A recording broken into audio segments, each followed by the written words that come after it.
Nina. Thanks so much for joining me today. Today I have the pleasure of sharing with you some inspiration using the new Tim Holtz STAMPtember exclusive for Simon Says Stamp. This stamp set is absolutely awesome, and it comes with this really beautiful stencil as well that's part of this collection.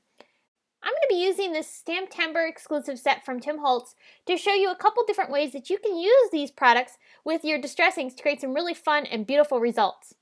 Here's a close-up look of the stamp set and the stencil. You can see that the stamp set has these really great, intricate, and very detailed images. I really love that wreath, the Christmas tree, and even that plaid pattern down at the bottom is really cool because you can use it to create backgrounds or accent elements. Really great stamp set.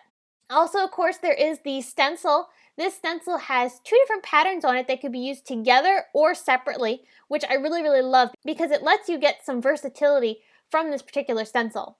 I'm going to be using that first in this project, and we're going to be doing some watercoloring with our distress inks over top of vellum.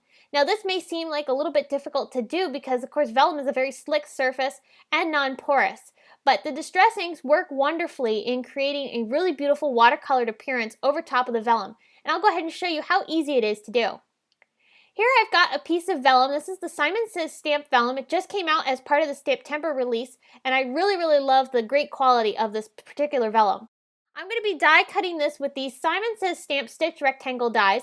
This is the largest of the stitch rectangles, and I'll go ahead and trim my vellum down so that way it can fit through my Big Shot machine with the die. So I'll go ahead and run that through.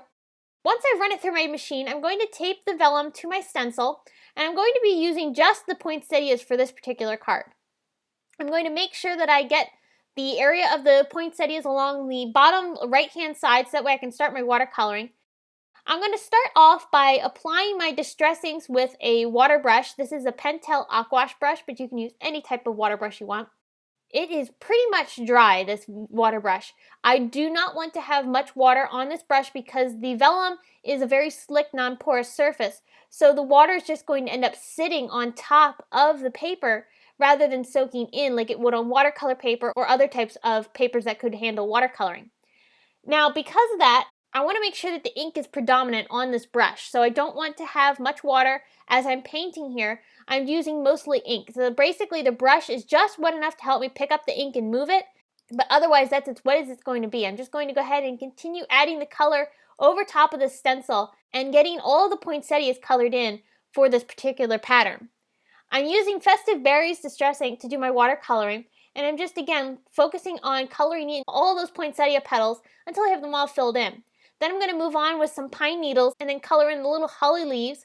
And I really love the green of this pine needles. It really works well for this particular color scheme.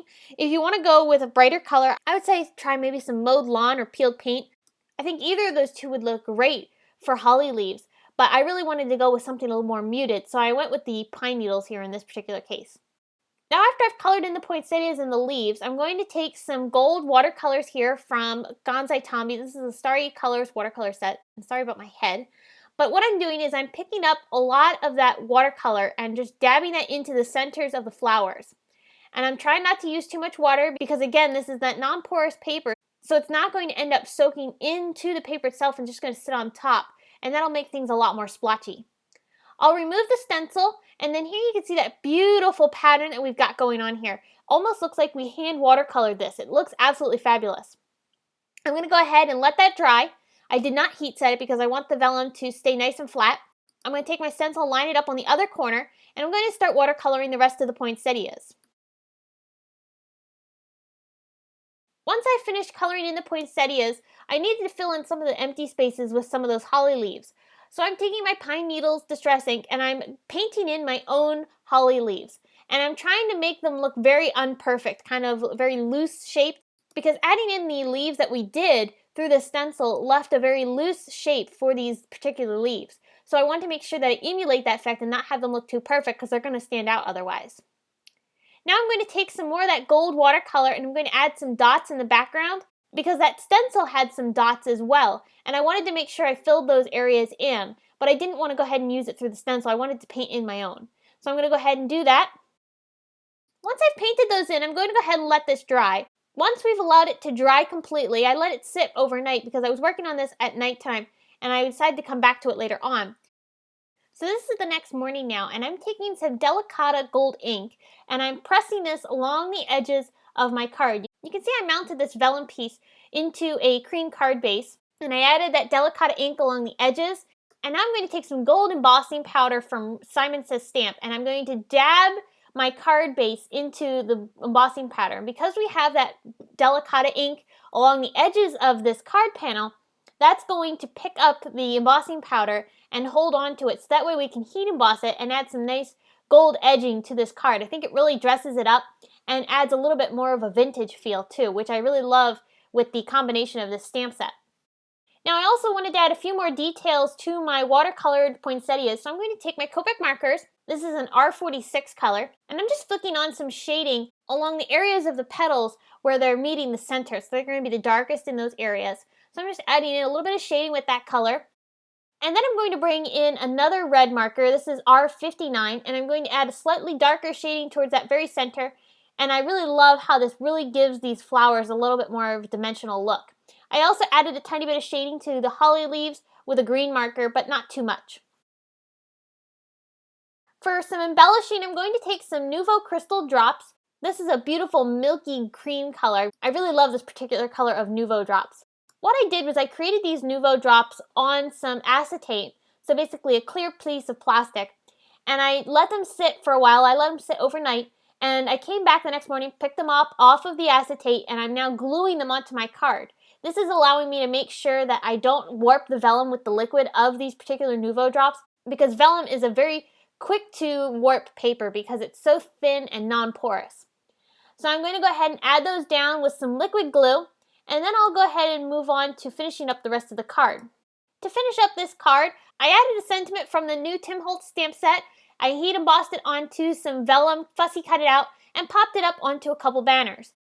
The banners are created from that same cream cardstock that we used for the card base, and I also created that nice green plaid pattern by using the plaid background stamp, and I stamped it down onto some cardstock with some black ink, and then ink blended some of the pine needles color over top of it, and I created this nice tone-on-tone effect. And I really love how this card turned out. So now let's move on to our second technique, where we're going to do some emboss resist. So I'm taking a piece of Strathmore Bristol Smooth paper, and I'm going to mount this into my MISTI stamping tool. Now I'll mention that I'm mounting this into my MISTI tool without the foam pad because these are cling rubber stamps. So they don't need that extra bit of foam that the clear stamps do because they already are mounted onto that nice cushion for the rubber stamp. I'm going to prep my surface of my paper with my EK Success powder tool, and I'm going to now take my stamp and ink it up with Simon Says Stamp Clear ink. Now I'll also mention that this embossed resist pattern, I ended up changing as I went along, and I decided to end up popping this particular tree up off of my card. But I wanted to show you how this card evolved from going from the embossed resist to the end result. You could, of course, leave it as the embossed resist, but I wanted to have a little bit more dimension. So that's why you're going to see me end up changing it as I go along. But in the meantime, I'm going ahead and putting some white embossing powder over top of my stamped image and heat setting it. And now I'm taking some Festive Berries Distress ink and I'm applying a complete coat of this Distress ink over top of my paper. I'm covering every inch of this paper with that Festive Berries ink, and then that's going to give me my base coat for the coloring that I'm going to be doing here. Next, I'm going to add in some water splatters, and I'm going to start adding some texture to this paper. I'm going to cover this entire paper with the water from the Distress sprayer that I'm spritzing on top. I let it sit for about 30 seconds to a minute, and then I'll lift it up with my rag. This is a dry rag, and I just love how Distress ink reacts with the water. It's like one of those awesome things that you can't ever get enough of. I'm going to come back in with that Festive Berries Distress ink, and I'm going to start adding some darker color along the edges. I'm going to make sure that the tree ends up having a halo around it of lighter color, and it gets darker as it gets out towards the edges. So it's going to add a really nice dimensional feel to this card. As you can see, I'm going back over top of those water splatters that we did, and this is one of the things I love to do with Distress inks because it creates so much of a vibrant look. I'm going to go back in with that water, add more texture, and I'm going to continue doing this until I have multiple layers of water and texture added to this card because it really adds a lot of dimension and really cool effects to your card design. For my last color, I'm going to take some Fired Brick Red. I really love this deep dark red color, and I'm going to be using this very sparingly so that way I don't overpower the lighter red with the darker red. I want to make sure that I maintain that nice highlight that we have in the center and then the gradual coloring that we have towards the edges. I'm going to add in some more water splatters, make sure I get those added in, and I'll go ahead and lift those off with my rag just like I did for all the other layers. And then it's time to go ahead and work on adding some extra detail to this panel. I'm going to take the other side of that beautiful stencil. These distressed flecks on that left-hand side of the stencil really remind me of snow.